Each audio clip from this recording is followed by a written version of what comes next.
ಕರ್ನಾಟಕ ಸಂಘಟನೆ ವತಿಯಿಂದ ನಾಡಿನ ಸಮಸ್ತ ಜನತೆಗೆ ಕರ್ನಾಟಕ ರಾಜ್ಯೋತ್ಸವದ ಶುಭಾಶಯಗಳನ್ನು ತಿಳಿಸ್ತಾ, ಹೊಸಕೋಟೆಯಲ್ಲಿ ಬೆಂಗಳೂರು ಗ್ರಾಮಾಂತರ ಜಿಲ್ಲೆಯ ಅಧ್ಯಕ್ಷರಾದ ಈ ರವಿಯವರು ಮತ್ತೆ ತಾಲೂಕು ಅಧ್ಯಕ್ಷರಾಗಿರ್ತಕ್ಕಂಥ ಅರುಣ್ ಮತ್ತೆ ಎಲ್ಲ ಸಂಘಟಕರು ಇವತ್ತು ಬಹಳ ವಿಜೃಂಭಣೆಯಿಂದ ಭುವನೇಶ್ವರಿಯ ತೇರನ್ನ ಹೊಸಕೋಟೆಯಾದ್ಯಂತ ಇವತ್ತು ಸಂಚರಿಸಿ ಕನ್ನಡದ ಜಾಗೃತಿ ಮೂಡಿಸುವಂತ ಕೆಲಸವನ್ನು ಇವತ್ತು ಮಾಡಿದ್ದಾರೆ.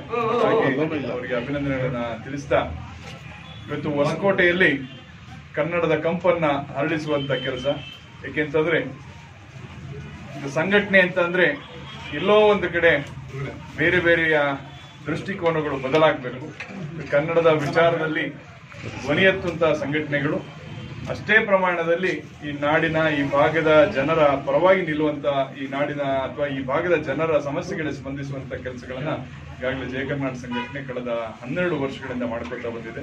ಹಾಗಾಗಿ ಇವತ್ತು ಒಂದಷ್ಟು ಸಾಮಾಜಿಕ ಕಳಕಳಿ ಒಂದಿಷ್ಟು ಕೆಲಸಗಳನ್ನ ಮಾಡಿದ್ದಾರೆ, ಅರ್ಥಪೂರ್ಣವಾದಂತಹ ಕಾರ್ಯಕ್ರಮಗಳನ್ನ ಕೊಟ್ಟಿದ್ದಾರೆ.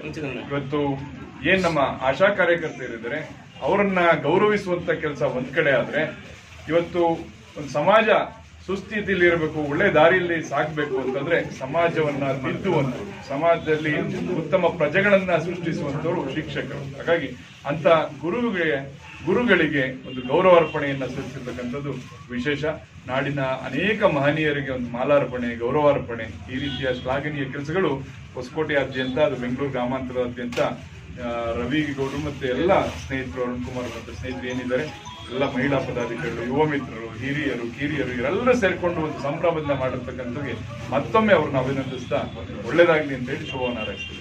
ಕರ್ನಾಟಕ ಸಂಘಟನೆ ವತಿಯಿಂದ ಈ ದಿನ ಬೆಂಗಳೂರು ಗ್ರಾಮಾಂತರ ಜಿಲ್ಲೆ ಹೊಸಕೋಟೆ ತಾಲೂಕಿನ ನಮ್ಮ ಅಧ್ಯಕ್ಷರಾದ ಅರುಣ್ ಕುಮಾರ್ ಅವರ ನೇತೃತ್ವದಲ್ಲಿ ಎಲ್ಲ ಅವರ ಸ್ನೇಹಿತರು, ಮಹಿಳಾ ಘಟಕದ ಎಲ್ಲರ ಸಹಕಾರದೊಂದಿಗೆ ಈ ದಿನ ಕನ್ನಡ ರಾಜ್ಯೋತ್ಸವವನ್ನು ಅದ್ದೂರಿಯಾಗಿ ಹಮ್ಮಿಕೊಳ್ಬೇಕಂದ್ರೆ ಏನು ಸಂಘಟನೆ 13 ವರ್ಷಗಳಿಂದ ಅಣ್ಣ ಮುತ್ತಪ್ಪ ರೈರವರ ನೇತೃತ್ವದಲ್ಲಿ ನಡ್ಕೊಂಡ್ಬರ್ತಿತ್ತು, ಸಮಾಜಮುಖಿ ಕಾರ್ಯಗಳು ಮಾಡ್ತಾ.